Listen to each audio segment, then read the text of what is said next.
ta'limul ilahiyah, kemudian apa yang disebut khirqatus syarifah, al-khirqatus syarifah, yaitu ada ketika keluar dari para nabi disebutnya mukjizat, ketika keluar dari para ulama disebutnya adalah karomah. Inilah yang dikatakan oleh Imam Ibnu Arabi, mengatakan bahwa karomatul ulama'i wal auliya qit'atun min mu'jizatin nabi, karomahnya para ulama, para wali adalah percikan dari cahayanya mukjizatnya Rasulullah Nabi Muhammad SAW, karena min jihatil khususiyah, termasuk apa? Termasuk nusratum minallah, pertolongan dari Allah.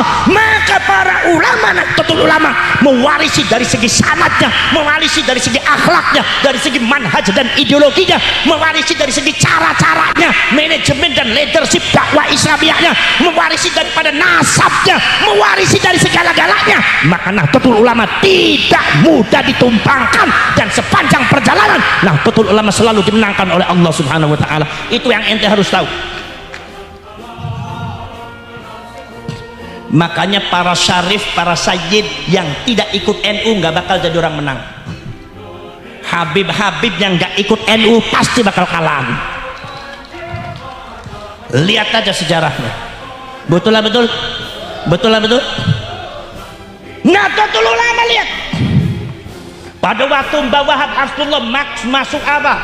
Yaitu adalah masuk, saudara-saudara masuk, yaitu adalah nasakom, ideologi kebangsaan kenegaraan yang diciptakan oleh Bung Karno itu. Maka Islam masumi semua protes, semua menjelek-jelekkan Mbah Wahab, sampai ada kata perkataan yang keji, itu batok kepalanya Mbah Wahab kalau dibuka isinya palu dan arit. Subhanallah. Kata Mbah Wahab, jangan dengarkan dia, karena Indonesia harus dilindungi. Kenapa? Karena Mbah Wahab dan NU masuk ke Nasakom itu, saudara-saudara sekalian, bukan dalam rangka menuruti ideologi komunis, tetapi dalam rangka melindungi Bung Karno dari pengaruh politik komunis. Karena Bung Karno itu sudah dinyatakan oleh Nahdlatul Ulama menjadi waliul amri dzururi bisyauka, pemimpin yang sah Indonesia. Jadi Bung Karno itu sejak tahun 1940 sudah disahkan sebagai pemimpin yang sah. Kalau Indonesia Bung Karno itu dikatakan pemimpin yang sah, berarti artinya Belanda tidak sah. Jadi kalau ada orang yang mengatakan Belanda itu pemerintah yang sah sementara Bung Karno tidak sah, ini adalah bentuk pengkhianatan terhadap kedaulatan rakyat. Itu sudah menginjak itu. Betul betul, betul betul. Berani nggak melawan orang kayak gitu? Berani tidak kita menghadapi pengkhianat? Berani atau tidak? Berani atau tidak? Lawan apa diam? Lawan, jangan diam sampean. Diam abis sampean Madura.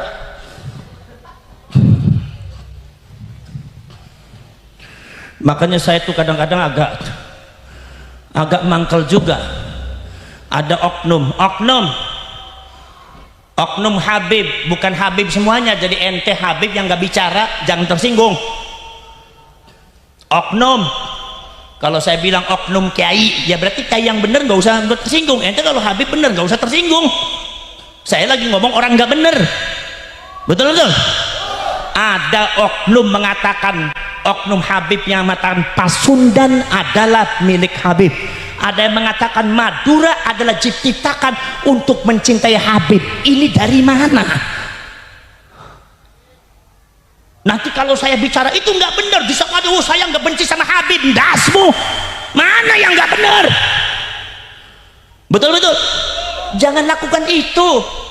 Sebelum ente datang itu para ulama, para wali sudah ada di sini. Ada yang mengatakan kalau seumpama tanpa Habib Indonesia masih menjebak pohon. Ini kadzab, pembohong besar ini. Apa sebabnya? Para habaib datang abad ke-19 sementara Indonesia sudah Islam ratusan tahun. Jadi nggak benar cerita itu. Ini nggak benar.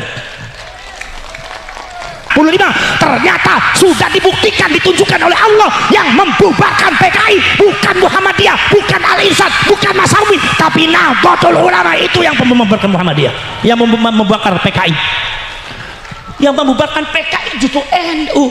Itulah kehebatan Allah dalam memenangkan pasukannya. Saya baca ternyata pasukan Kanjeng Nabi yang ada di dunia yang tersisa adalah Nahdlatul Ulama dan Banser. Jadi ente kalau jadi Banser yang gagah,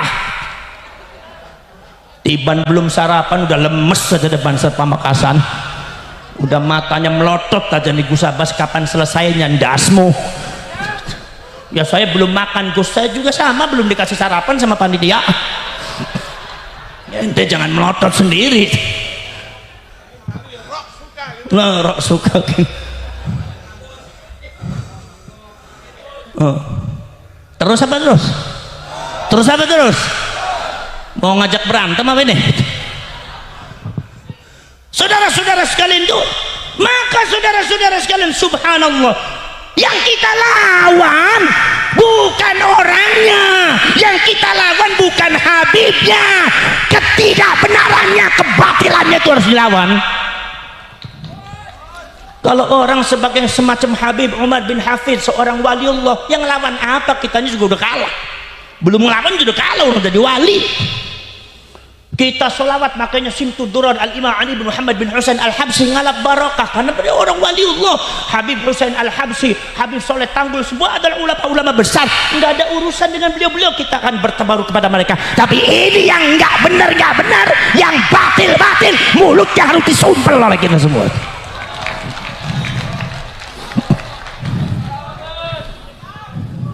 Sallallahu alaihi Muhammad, sallallahu alaihi Muhammad, sallallahu alaihi Muhammad.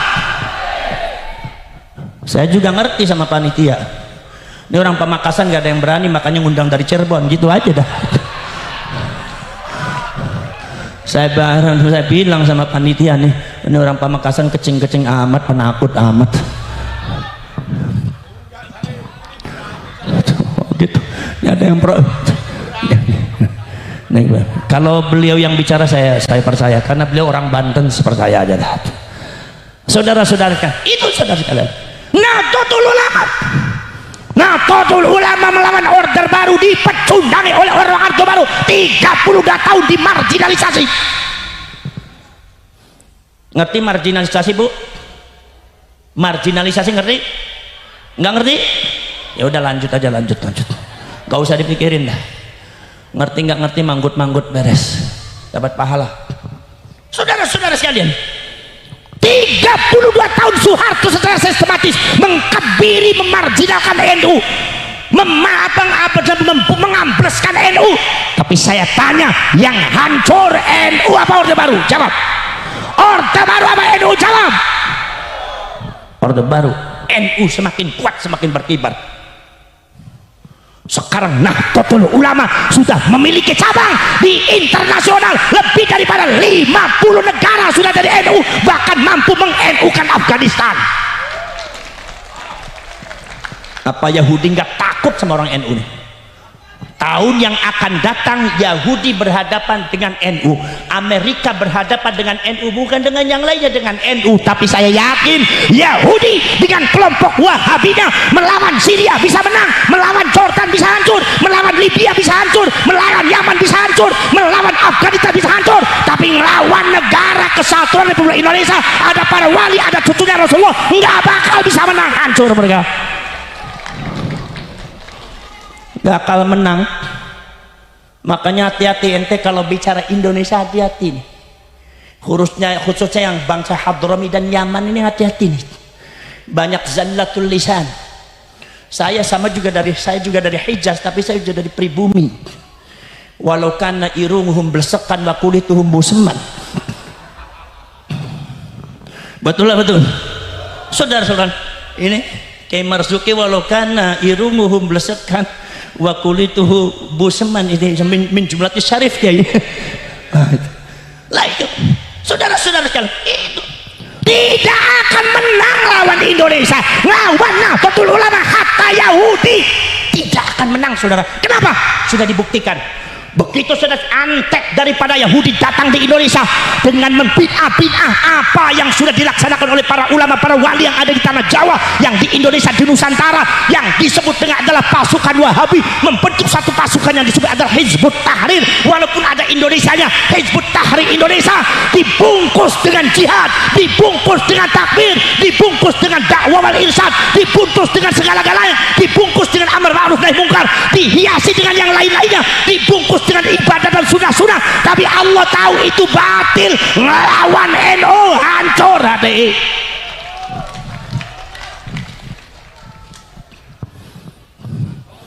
Setelah HTI kemudian muncul lagi apa? FPI, Front Pembela Islam. Di belakang yang gak tanggung-tanggung para habaib yang mengklaim dirinya sebagai cucunya Rasulullah SAW, berteriak-teriak mulai melawan Nahdlatul Ulama, menjelek-jelekan Kiai NU, berkata tidak benar kebatilan, walau karena dia mengaku dirinya cucunya Rasulullah, tapi Allah tahu gerakannya, harokahnya, cara-caranya batil di depan Allah, dihancurkan itu FPI. NU tetap berkibar, betul lah betul? Betul lah betul?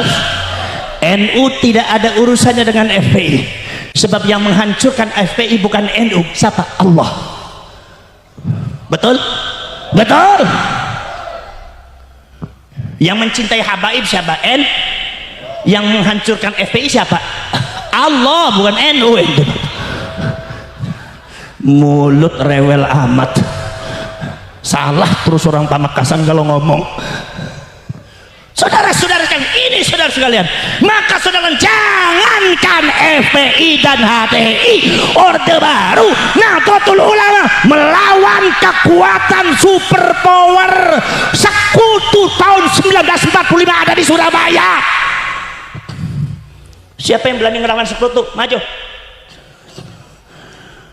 Model kayak gini udah mundur aja. Dipaku sama Barokah aja bingung aja nih. Barokah ente mau ngelawan kualat ente, udah ente nggak bisa ngelawan, udah goloknya turun semua, dah celurit nggak dijalannya apa kualat. Saudara-saudara sekalian, Nahdlatul Ulama melawan sekutu. Sekutu itu kekuatan super power, sampai detik ini tidak ada yang mampu melawankan sekutu. Subhanallah. Libya, Italia lawan sekutu, Italinya mundur. Di India, Inggris lawan sekutu, Inggrisnya hancur. Jepang, Nagasaki, Hiroshima dibom oleh sekutu, hancur itu orang Jepang. Nahdlatul Ulama melawan sekutu di Surabaya, kekuatannya lengkap, senjata NU tidak ada. Ini supaya ente tahu bahwa saya Nahdlatul Ulama itu mewarisi Rasulullah di dalam masalah nusrah, yaitu kemenangan dari Allah, karena NU harus menang. Supaya ente tahu, ceritakan sejarah masalah itu. Subhanallah saudara-saudara sekalian, begitu ceritanya saudara-saudara sekalian.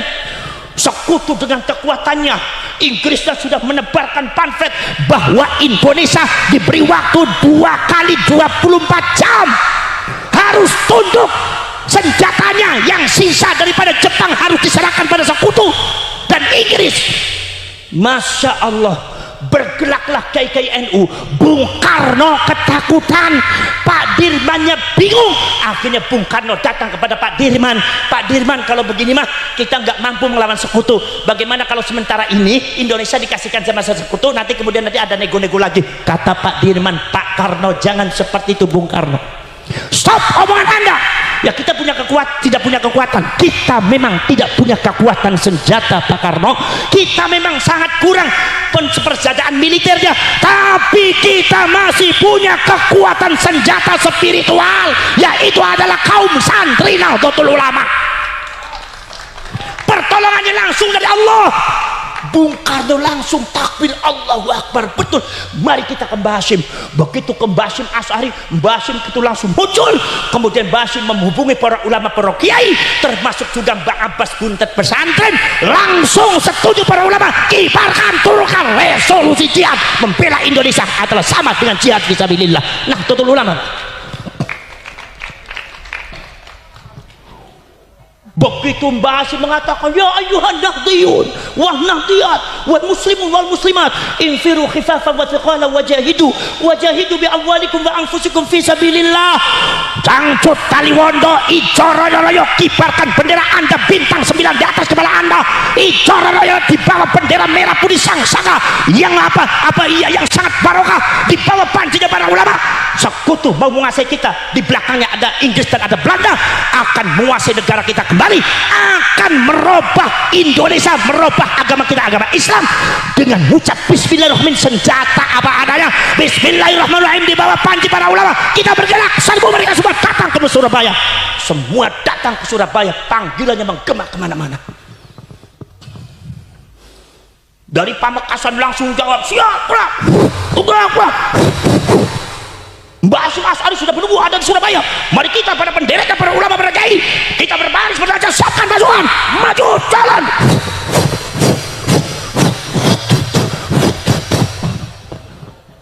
Bangunin yang ngantuk maksudnya. Subhanallah, saudara-saudara sekalian, itu saudara-saudara sekalian. Kemudian saudara-saudara sekalian, dari buntet pesantren datang langsung maju jalan. Padahal kiai memberikan senjata kepada bapak-bapak dan mbah-mbah kita apa? Senjatanya apa? Nggak ada. Senjatanya cuma sholawat. Makanya orang Wahabi, orang Inggris, orang Belanda, orang Yahudi paling tidak suka kalau ente sholawatan, karena itu adalah kekuatan yang sangat luar biasa dalam melawan musuh Islam. Makanya sholawat sama orang Wahabi di bid'ah. Makanya ada orang di Pamekasan mengatakan sholawat bid'ah. Itu artinya dia adalah anteknya orang Yahudi untuk mengambil kekuatan orang Islam. Gaplok sama kita sekalian. Jangan gak berani kita. Betul. Mbak Abbas langsung datang pakai jaran putihnya. Itu semua orang dikasihnya sholawat. Ana thairun lil huda war rasyad, unadi syabab al jihad ubidul khana wal hawa wal fasad wa amdi ila Allahi min duni zad siwa taqwa rabbi liyaumil ma'ad, siwa taqwa rabbi liyaumil ma'ad. Aku pejuang agama dan bangsa, aku pejuang bentengnya ulama, aku pejuang Nahdlatul Ulama, ku panggil pemuda-pemudi bersama. Tegakkan keadilan kebenaran, mohonlah selalu ampunan Tuhan, mohonlah selalu ampunan Tuhan, mohonlah selalu ampunan Tuhan. Orang melepas kiainya ada yang pakai pedati, ada yang pakai kuda, ada yang pakai kereta, gerbong kereta. Orang yang ditinggalkannya nangis di kampung-kampung. Kiai, hati-hati Kiai, nanti yang Kiai kira-kira bisa kembali lagi ke sini ngajarin kita orang Kiai. Iya, doain saja. Ini surau masjid dan pesantren dijaga ya Pak ya, titip sama sampean. Iya Kiai. Begitu Kiainya pergi, dia langsung menucurkan air mata. Itu sisanya. Air matanya ini dilihat oleh Allah Subhanahu wa taala, ini harus dimenangkan di NU nih. Rawe rantas jihad ning NU, malang putuk ngintil ning NU.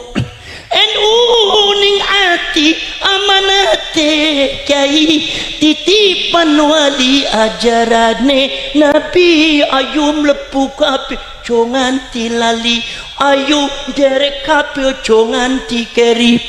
Begitu kiainya pergi, subhanallah, pada nangis. Selamat datang, selamat pergi, kami ucapkan kepada Kiai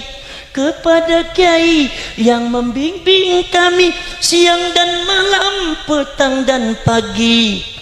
Kepada Kiai kami haturkan, jiwa dan raga kami pasrahkan, demi penuhi sebuah panggilan jihad yang mulia dan perjuangan. Itu hebatnya orang Madura, begitu takzimnya kepada Kiai.